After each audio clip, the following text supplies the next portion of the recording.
हरे कृष्णा। जगत गुरु श्रील प्रभुपाद महाराज की जय।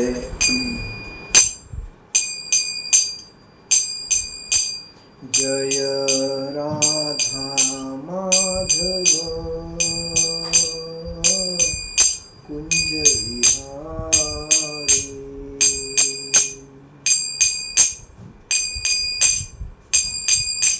जय राधा माधव कुंज विहारी।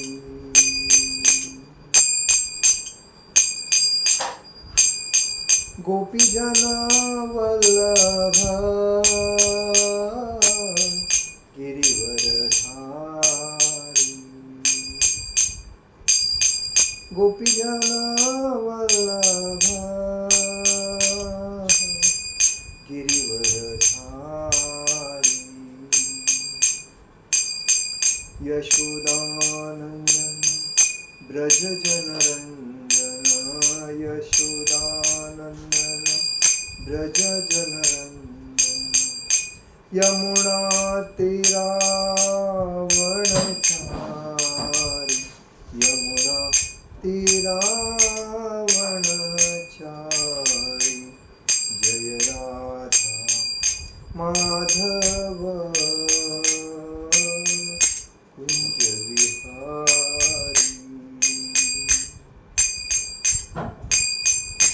जय राधा माधव कुंज विहारी।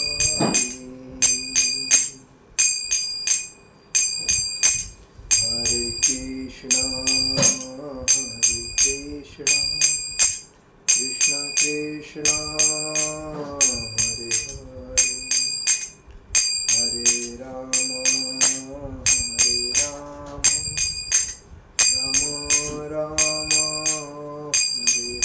हरे। हरे कृष्णा कृष्ण कृष्ण हरे हरे। हरे राम राम राम हरे हरे। हरे कृष्णा कृष्ण कृष्ण हरे हरे। हरे राम राम राम हरे हरे। जय ओम नित्यलीला प्रविष्ट। जय ओम विष्णुपाद परमहंस परिव्राजकाचार्य अष्टोत्तर शतश्री वेदांत स्वामी श्रील प्रभुपाद महाराज की जय। जय नित्यलीला प्रविष्ट। जय ओम विष्णुपाद परमहंस परिव्राजकाचार्य अष्टोत्तर भक्ति सिद्धांत सरस्वती ठाकुर श्रील प्रभुपाद महाराज की जय। अनंत कोटि वैष्णव वृंद की जय। नामाचार्य श्री हरिदास ठाकुर की जय। प्रेम से कहो श्री कृष्ण चैतन्य प्रभु नित्यानंद श्री अद्वैत गदाधर शिवासादि गौर भक्तवृंद की जय। श्री श्री राधा कृष्ण गोप गोपीनाथ श्याम कुंड राधा कुंड गिरी गोवर्धन की जय। वृंदावन मथुरा वृंदावन धाम की जय। नवदीप मायापुर धाम की जय। अयोध्या धाम की जय। बद्रीनाथ धाम की जय। गंगा माई की जय। यमुना माई की जय। तुलसी महारानी की जय। भक्ति देवी की जय। द्वारका धाम की जय। समवेद भक्त वृंद की जय। हरिनाम संकीर्तन की जय। समवेद भक्त वृंद की जय। समवेद भक्त वृंद की जय। समवेद भक्त वृंद की जय। श्री श्री गुरु गौरांग की जय। निताय गौर प्रेमानंदे हरि हरि बोल। ओम अज्ञानतिमिरान्धस्य ज्ञानाञ्जनशलाकया चक्षुरुन्मीलितेन तस्मै श्रीगुरुवे नमः। श्रीचैतन्यमनोभीष्टं स्थापितं येन भूतले स्वयंरूपकदा मह्यं ददाति स्वपदान्तिकं।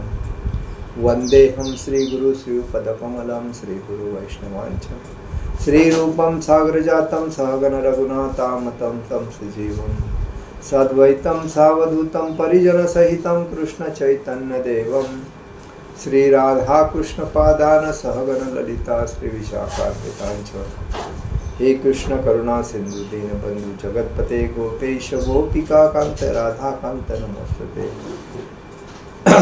जय श्री कृष्ण चैतन्य प्रभु नित्यानंद श्री अद्वैत गदाधर शिवासादि गौर भक्तवृंद। हरे कृष्णा कृष्ण कृष्ण हरे हरे, हरे राम राम राम हरे हरे। ओम नमो भगवते वासुदेवाय, ओम नमो भगवते वासुदेवाय, ओम नमो भगवते वासुदेवाय। आज हम लोग चैतन्य चरितामृत के ऊपर चर्चा करेंगे।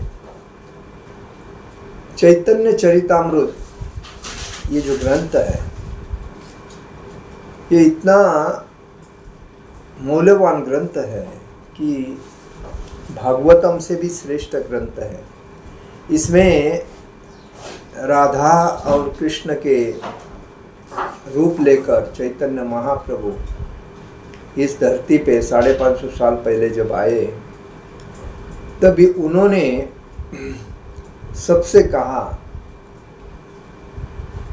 कि कृष्ण भक्ति का प्रचार ही मुख्य उद्देश्य, जीवन का उद्देश्य मुख्य है कृष्ण भक्ति का प्रचार।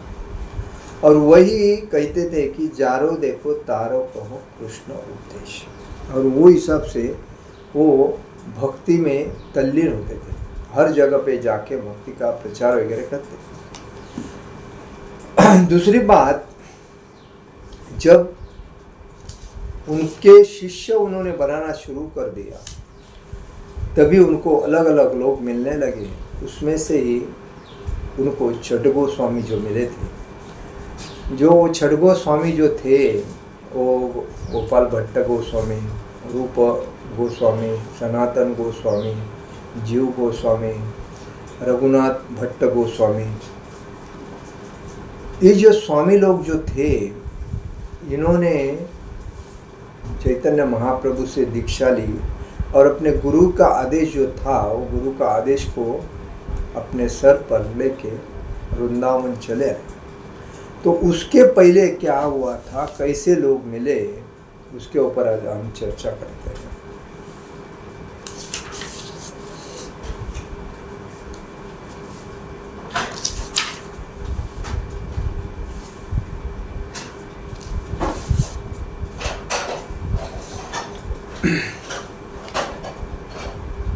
गोसावी कुलिया है ते चलीला वृंदावन, संगे सहस्रे लोक यत भक्त गण।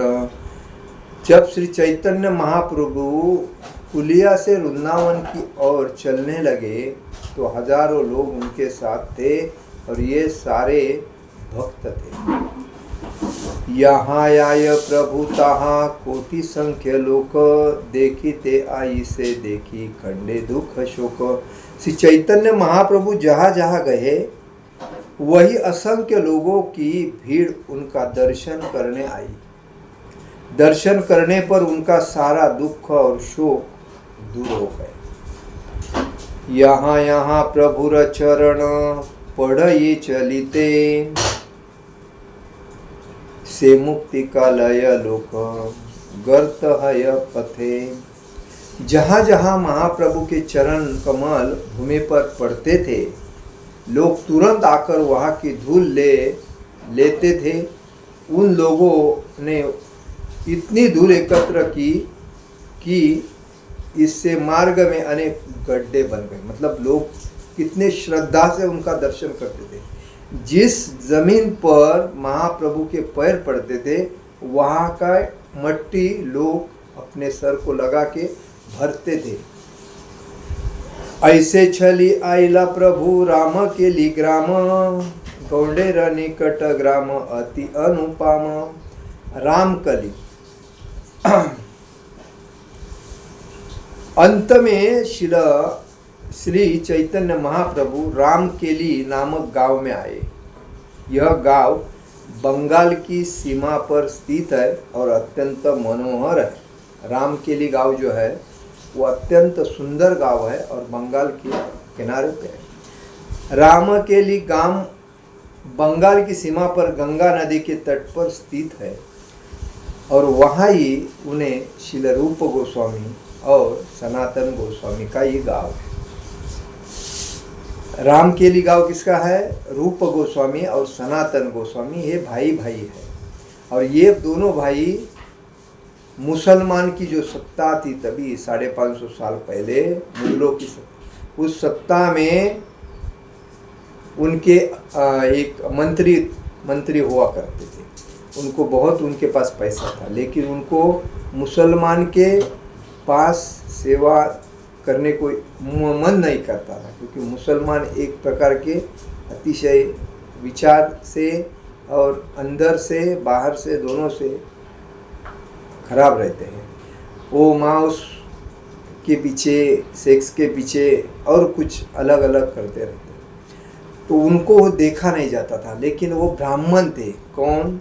रूप गोस्वामी और सनातन गोस्वामी। ये ब्राह्मण होने के बाद भी जब उनको ज़बरदस्ती से मुसलमानों ने अपने पास नौकरी को रखा, नहीं तो फिर वो मारते थे, बहुत से लोगों को कत्ल करते थे। ये डर के उनके पास नौकरी करते थे और इनको अपने से अलग करने को देते नहीं थे। इसलिए कहा जाता है, मुसलमानों को लगता है कि हमारी जो जात है, मुस्लिम जात, ये प्रतिष्ठित जात है, और हिंदुओं की जो जात है, हिंदू जो सनातन हिंदू वाले हैं, वो हमारे से नीचे है। ये उनकी थ्योरी है। और इसीलिए आज जो राजकारण जो चलता है, तो इसी के बेसिस पे उनको लगता है हम श्रेष्ठ है। लेकिन अगर देखा जाएगा तो मुसलमान एक अल्पसंख्यक है, मतलब अतिशय तुच्छ। जैसा कि ब्राह्मण, क्षत्रिय, वैश्य, शूद्र जो बोलते हैं, शूद्र से भी नीचे जो अति शूद्र होते हैं, वो जात मुस्लिम की। लेकिन उनको लगता है, क्योंकि इसके पहले हमारे हिंदुओं ने अपने हिंदुओं को धोखा देते मुगलों की हाजी की, और उसके वजह से मुगलों ने हमारे देश के ऊपर, सनातन हिंदू लोगों के ऊपर राज्य किया। क्यों? जब अपने घर में कोई दूसरा आदमी आता है और अपने घर में अपने घर के आदमी को फितूर बनाता है कुछ देकर लालच, तो अपने घर की पूरी जानकारी बाहर जाती है और बाहर के लोग उस जानकारी को पाके अपने को कमज़ोर करते हैं। और यही 200-300 साल से चलता है, मतलब 700-800 साल से यही चलता आया है। कहने का मतलब क्या है कि हमें पारखने को नहीं आता है कि कौन सही आदमी है, कौन गलत आदमी है। और इसी वजह से ये रूप गोस्वामी और सनातन गोस्वामी दोनों भी तंग आ गए थे। कभी मैं इन मुस्लिम के हाथों से बाहर निकलूं और भक्ति में प्राप्त करूं, भक्ति को प्राप्त करूं।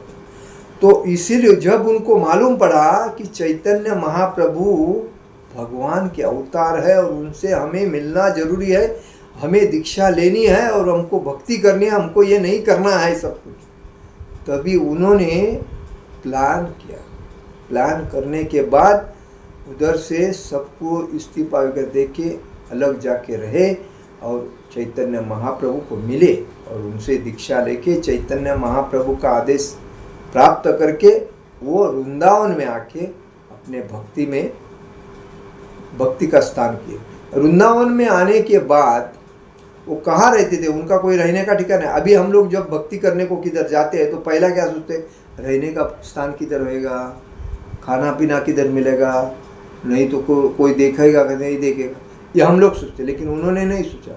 वो आए थे, झाड़ के नीचे रहते थे। झाड़ के नीचे रहने के बाद वहाँ से आहिस्ता आहिस्ता लोगों को बुला, क्योंकि उनके पास धन था और धन होने की वजह, क्योंकि वो उनके पास धन था तभी उन्होंने अपने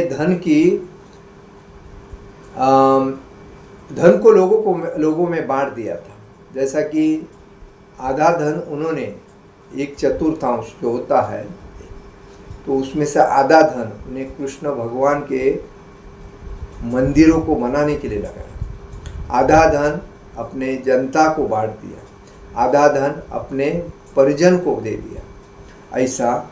और थोड़ा सा अपने, मतलब एक रुपए की जो 4 भाग है, 25%, 25%, 25%, यानी 25% में से थोड़ा अपने पास रख के बाद में भक्तों को, वैष्णवों को और ब्राह्मणों को बांट दिया। और उसी में से ही उन्होंने मंदिरें बनाई। तो कहने का मतलब है कि अंत में श्री महाप्रभु रामकेली में जब गांव, रामकेली रूप गोस्वामी सनातन गोस्वामी का गांव है, उसमें जब आए तभी उन्होंने उनसे मिले। ताहानुत्त करे प्रभु प्रेमे अचेतन, कोटि कोटि लोग ऐसे देखे ते चरण।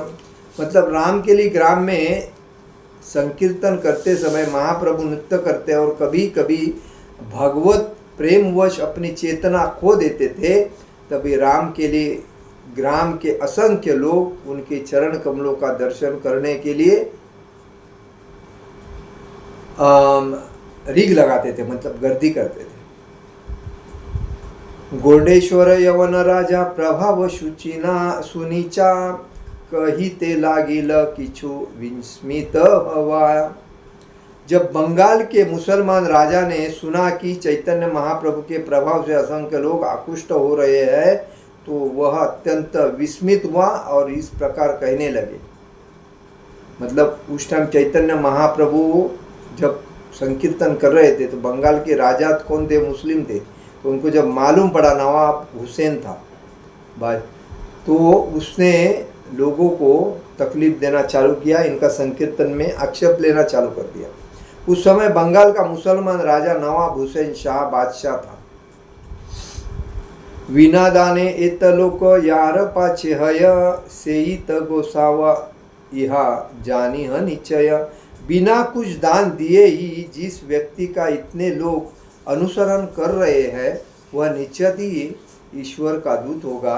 मैं निश्चित रूप से ऐसा समझता हूँ। कौन बोलने लगा? ये मुसलमान समझने लगा कि ये कोई मामूली व्यक्ति नहीं है, ये भगवान का दूत है और वही भक्ति का प्रचार कर रहा है। इसीलिए काजी यवन इहार ना करी हिंसन, आपन इच्छाए बोलून यहाँ उहार मन। उस मुसलमान राजा ने अपने काजी मैजिस्ट्रेट को आदेश दिया। राजा नवाब हुसैन ने मैजिस्ट्रेट जो काजी था, जज, उसको आदेश दिया, इस हिंदू ईश्वर के दूत को ईर्ष्यावश तंग मत करना। यह जहाँ भी जो कुछ चाहे उसे करने दिया जाए। मतलब उसने, नवाब हुसैन ने मैजिस्ट्रेट को, जज को आदेश दिया कि ये जो हिंदुओं का जो ईश्वर दूत आया है, वो जो जो करता है उसको करने दो, उसको रोको मत। एक मुसलमान राजा तक श्री चैतन्य महाप्रभु को ईश्वर के दूत के दिव्य पद पर स्थित जान गया था। अतएव उसने स्थानीय काजी को आदेश दिया कि वह उन्हें तंग न करे, अपितु उन्हें इच्छानुसार कार्य करने दिया जाए। देखिए, कोई भी एक मुख्य स्थान पे, मुख्य पद पर जाता है तो वो भगवान के आशीर्वाद से जाता है, और जब उसको भगवान बुद्धि देते हैं कि ये सही है, ये गलत है। जैसा कि आज अपने देश की जो परिस्थिति है, उस देश में परिस्थिति में भी अभी पीएम जो मोदी है, उस मोदी में भगवान ने उनको भी बुद्धि दी है कि लोगों का कैसा हित करना चाहिए और कैसे योग्य मार्ग से लेके जाना चाहिए, और उस मार्ग से जाते हैं। और जिसका बुद्धि कम है और जो देश को तकलीफ देना चाहते हैं, जनता को तकलीफ और स्वार्थ के पीछे पड़े हैं खुद का भरने के लिए, वो लोग उसको तकलीफ दे रहे हैं। लोगों को भी आगे जाके तकलीफ होने वाला है उसी की वजह से। तो ये लोगों को समझ में आना चाहिए। मैं मुख्य बात है, केशव छत्री रे राजा वार्ता पूछिल, प्रभुर महिमा छत्री उड़ाइल दिल।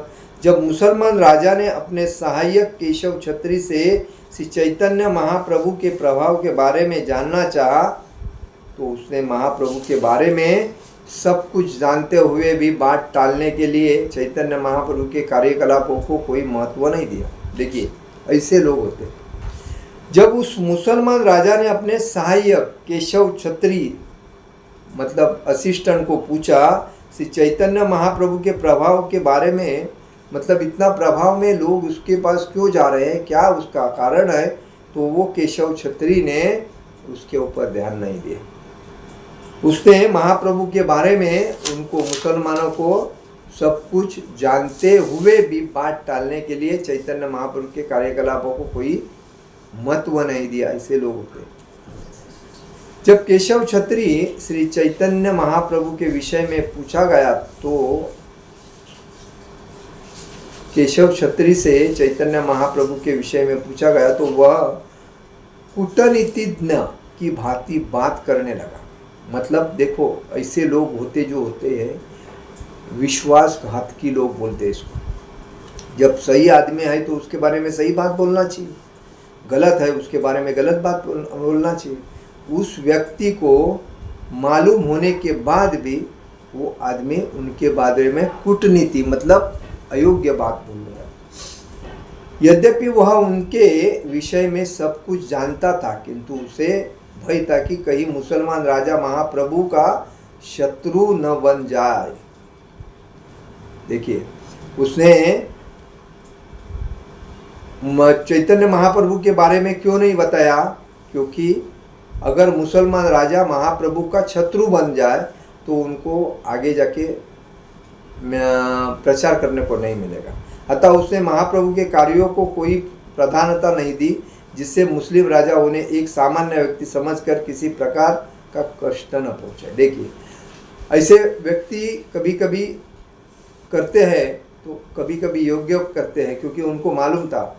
और ये केशव छत्री कौन था? हिंदू था, और वो मुसलमान के पास सेवा करता था। जब उसको मालूम पड़ा चैतन्य महाप्रभु के बारे में अगर मैं उनको सब कुछ बता दूंगा तो कल इसको विरोध करेंगे और हिंदू मतलब भक्ति का प्रचार जो है उनका रुक जाएगा, तो उसने नहीं बताया।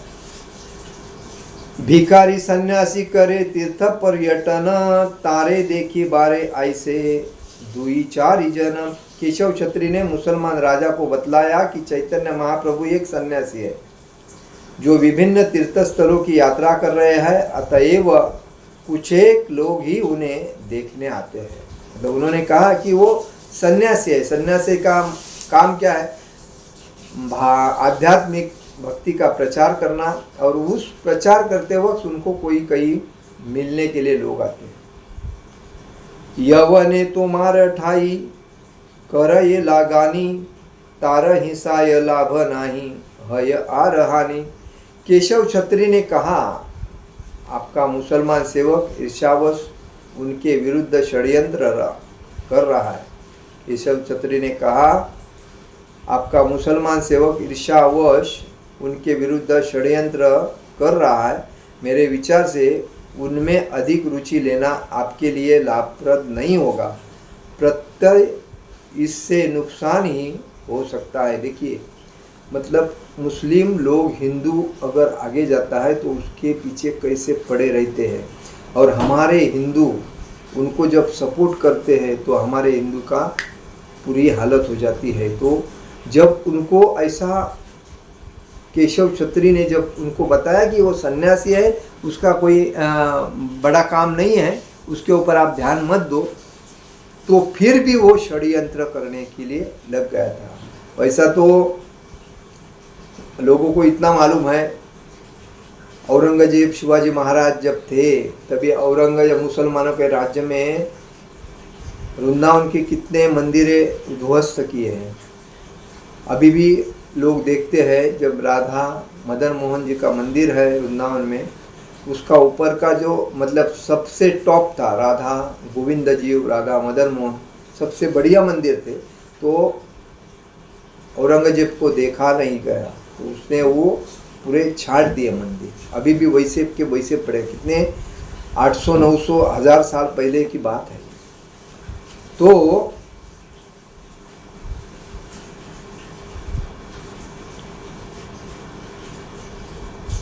राजा रे प्रबोधी केशव ब्राह्मण पाठाव, चली भारत रे प्रभु रे पाठा इले कहिया। इस प्रकार राजा को समझा बुझाकर केशव छत्री ने श्री चैतन्य महाप्रभु के पास इस प्रार्थना के साथ एक ब्राह्मण दूत भेजा कि वे शीघ्र ही वहाँ से चले जाएं। केशव छत्री ने कहा कि मुसलमान को मालूम पड़ेगा तो आपको तकलीफ देंगे, तो आप यहाँ से जाके दूसरी जगह पे जल्दी जाओ। दबीर खासे रे राजा पूछिल निभूते, गोसावीर महिमा ते हो लागिल कहिते। राजा ने एकांत में दबीर खान श्री रूप गोस्वामी, दबीर खान कौन है? रूप गोस्वामी का नाम दबीर खान, मतलब ये गोस्वामी ब्राह्मण थे रूप गोस्वामी, लेकिन मुस्लिम के पास नाम बदल के अपना जॉब करते थे, तभी उनका नाम रूप गोस्वामी का क्या रखा था? दबीर खान। राजा ने एकांत में दबीर खान से पूछा कि वे महाप्रभु की महिमा को का वर्णन करने लगे।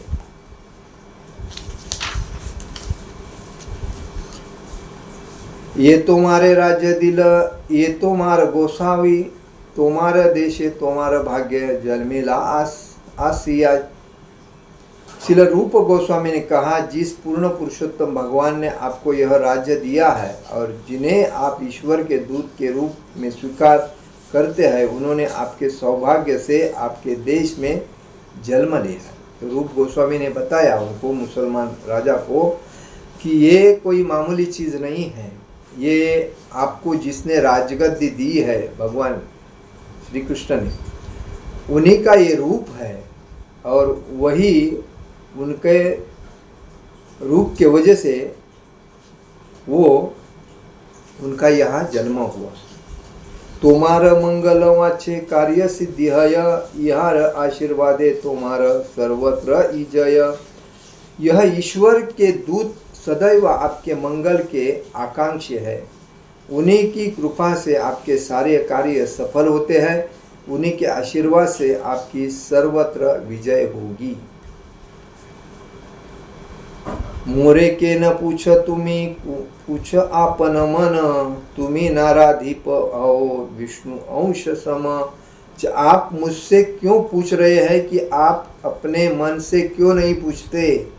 आप जनता के राजा होने के कारण पूर्ण पुरुषोत्तम भगवान के प्रतिनिधि है, अतएव आप इसे मुझसे अधिक अच्छी तरह समझ सकते हैं। देखिए रूप गोस्वामी ने उस मुसलमान राजा को क्या कहा, आप जनता के प्रतिनिधि है और आप राजा होने के नाते आपको ज्ञान ज़्यादा होता है, तो आप आत्म साक्षात करके पूछ, अपने आत्मा को पूछो वो कौन है, मुझे क्या पूछ रहे।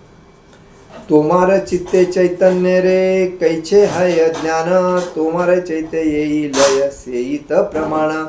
इस प्रकार श्रील रूप गोस्वामी ने राजा को बतलाया कि उसका मन श्री चैतन्य महाप्रभु को जानने का एक साधन है। उन्होंने राजा को विश्वास दिलाया कि उनके मन में जो भी आए उसे ही प्रणाम माने। राजा कहे सुन मोर मने एई लय, साक्षात ईश्वर ही नाही ही क संशय। राजा ने उत्तर दिया, मैं श्री चैतन्य महाप्रभु को पूर्ण पुरुषोत्तम भगवान मानता हूँ, इसमें कोई संदेह नहीं। म्हणजे राजा ने समझ लिया कि मैं उनको भगवान ही मानता हूँ। अत कही राजा गेला निज अभंतरे, तबे दबीर खास आइला आपनार घरे।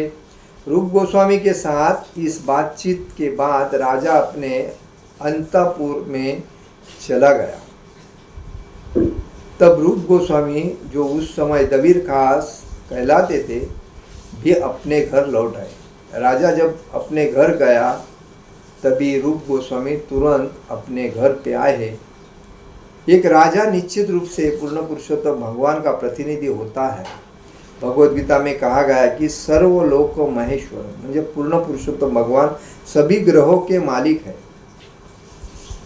प्रत्येक ग्रह में कोई न कोई शासक या राजा होना चाहिए। ऐसे व्यक्ति को भगवान विष्णु का प्रतिनिधि माना जाता है।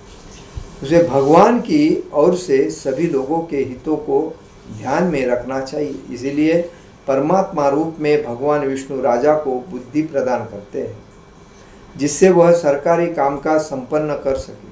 अतएव श्रील रूप गोस्वामी ने राजा से पूछा कि उसके मन में श्री चैतन्य महाप्रभु के प्रति कैसा भाव है, और यह संकेत किया कि राजा जो भी उनके विषय में सोच रहा था वह ठीक था। मतलब उस मुसलमान की विचारधारणा, राजा की विचारधारणा भगवान के प्रति योग्य थी, लेकिन उस टाइम के मुसलमान में और अभी के मुसलमान में फर्क है।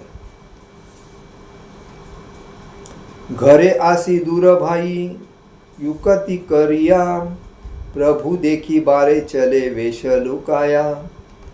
अपने घर लौट आने के बाद दबीर खास तथा उनके भाई ने पर्याप्त विचार विमर्श के बाद महाप्रभु से वेश बदलकर मिलने का निर्णय किया। देखिए, जब रूप गोस्वामी अपने घर में आए दबीर खान, तो उन्होंने क्या कहा, मैं अभी ऐसा जाऊंगा तो मुझे लोग देखेंगे और बाद में मेरा बदनामी होएगा और मेरे को मुसलमान राजा नौकरी से निकालेगा। तो उन्होंने अपना वेश बदली किया और जाके चैतन्य महाप्रभु को मिले। अर्धे रात्रे दुई भाई आइला प्रभु स्थाने, प्रथमे मिलेला नित्यानंद हरिदास ने। मतलब रूप बदलकर प्रथम इस प्रकार दबीर खास तथा साकर मलिक, दबीर खास कौन है, रूप गोस्वामी, और साकर मलिक कौन है, सनातन गोस्वामी, दोनों भाई आधी रात को वेश बदलकर श्री चैतन्य महाप्रभु का दर्शन करने गए। सर्वप्रथम वे नित्यानंद प्रभु का तथा हरिदास ठाकुर से मिले। प्रथम किधर मिले, चैतन्य महाप्रभु, चैतन्य महाप्रभु और नित्यानंद महाप्रभु। नित्यानंद महाप्रभु कौन है, ये बलराम क्या होता है, और चैतन्य महाप्रभु कौन है, कृष्ण क्या होता है। तो हरिदास ठाकुर से मिले। तो ये हरिदास ठाकुर और नित्यानंद महाप्रभु वहाँ एकत्र थे। उनको पहले जाकर रूप गोस्वामी और सनातन गोस्वामी मिले। तारा दुई जन जाना इला प्रभुर गोचरे, रूप साकर मल्लिक आयला तोमा देखी बारे। श्री नित्यानंद प्रभु तथा हरिदास ठाकुर ने श्री चैतन्य महाप्रभु को बतलाया कि दो भक्त श्री रूप तथा सनातन उनका दर्शन करने के लिए आए हैं। साकर मलिक नाम था सनातन गोस्वामी का और दबीर खास था नाम रूप गोस्वामी का। वे मुसलमान राजा की नौकरी में इसी नाम से जाने जाते थे, अतएव ये मुस्लिम नाम थे। सरकारी अधिकारी होने के कारण इन दोनों भाइयों ने विभिन्न मुसलमानी रीति रिवाज अपना लिए थे। देखिए, आज भी लोग, बहुत से हिंदू कन्वर्ट होके मुस्लिम जब बन गए थे उनके दहशत में, तो वो मुसलमान बन के ही जी रहे।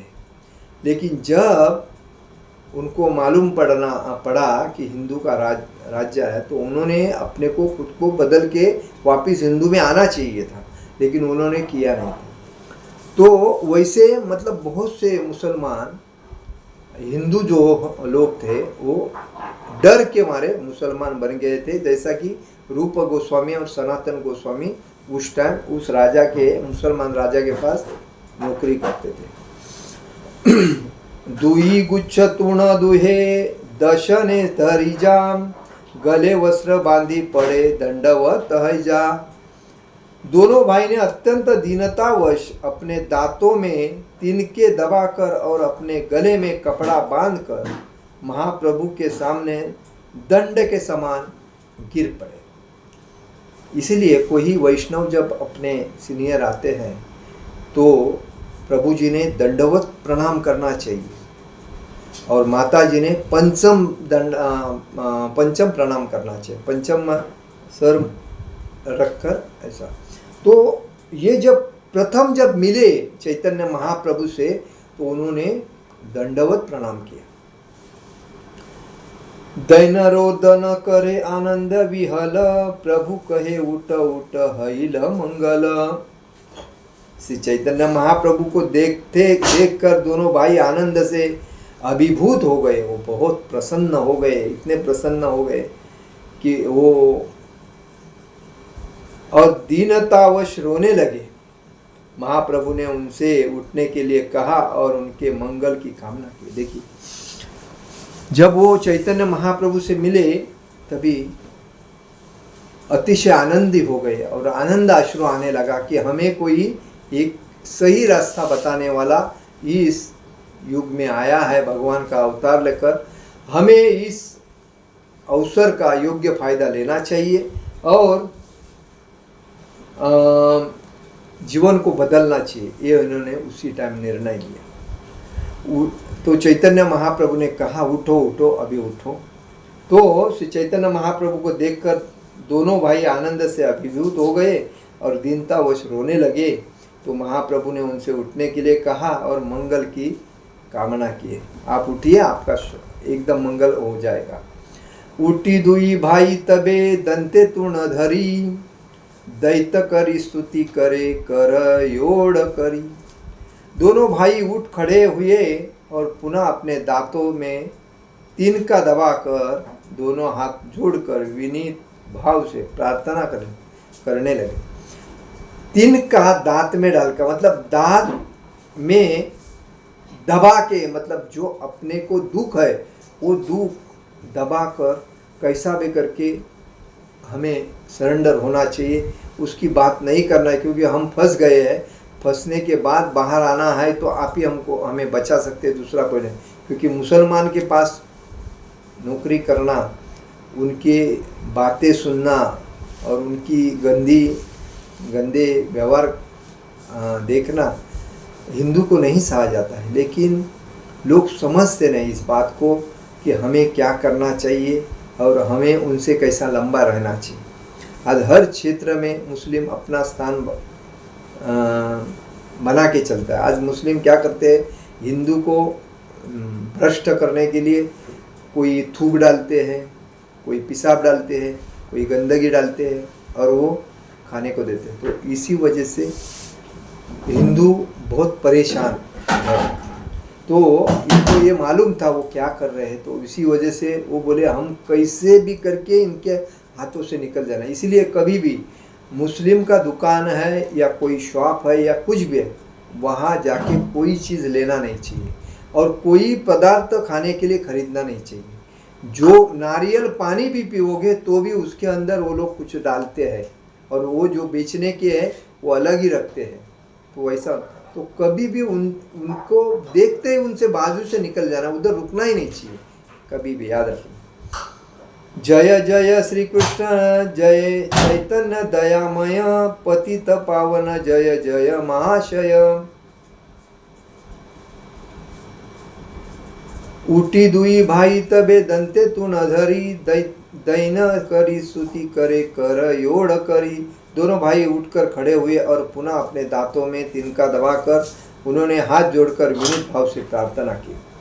जय जय श्री चैतन्य जय जय श्री कृष्ण चैतन्य दयामय पतित पावन जय जय महाशय। मतलब पतित आत्माओं का उद्धार करने वाले परम दयालु श्री चैतन्य दयालु कृष्ण श्री कृष्ण चैतन्य महाप्रभु की जय हो, परम भगवान की जय हो।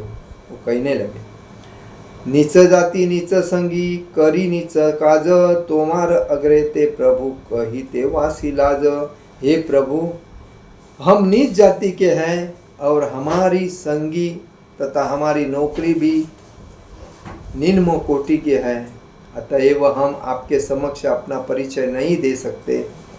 हमें यहाँ आपके समक्ष खड़े होने में अत्यधिक लज्जा का अनुभव हो रहा है। देखिए उन्होंने कैसा बताया, तात्पर्य में बताते हैं, यद्यपि रूप सना तथा सनातन उस समय दबीर खास तथा साकर मलिक दोनों भाइयों ने अपने आप को निम्न कुल के संबंधित बताया। देखिए मैं बोला ना, अति तुच्छ लोग जो है वही मुस्लिम होते हैं।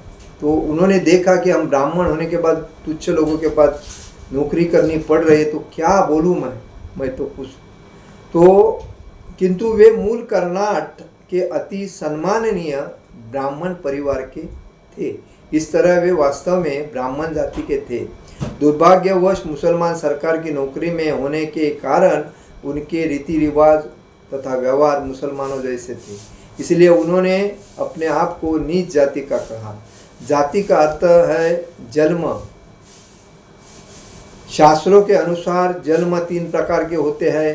पहला माता के गर्भ से, दूसरा शुद्धिकरण संस्कार द्वारा और तीसरा गुरु दीक्षा से। तो घृणिक काम करने या नीच लोगों की संगति करने से मनुष्य नीच बनता है। रूप तथा सनातन, दबीर खास तथा साकर मलिक के रूप में मुसलमानों का संग करते थे, जो स्वाभाविक रूप से ब्राह्मण संस्कृति तथा गोरक्षा के विरोधी थे। श्रीमद् भागवतम के 7वें स्कंद में कहा गया है कि प्रत्येक मनुष्य का कोई ना कोई वर्ग होता है। वह शास्त्रों में उल्लेखित विशेष लक्षणों द्वारा पहचाना जाता है।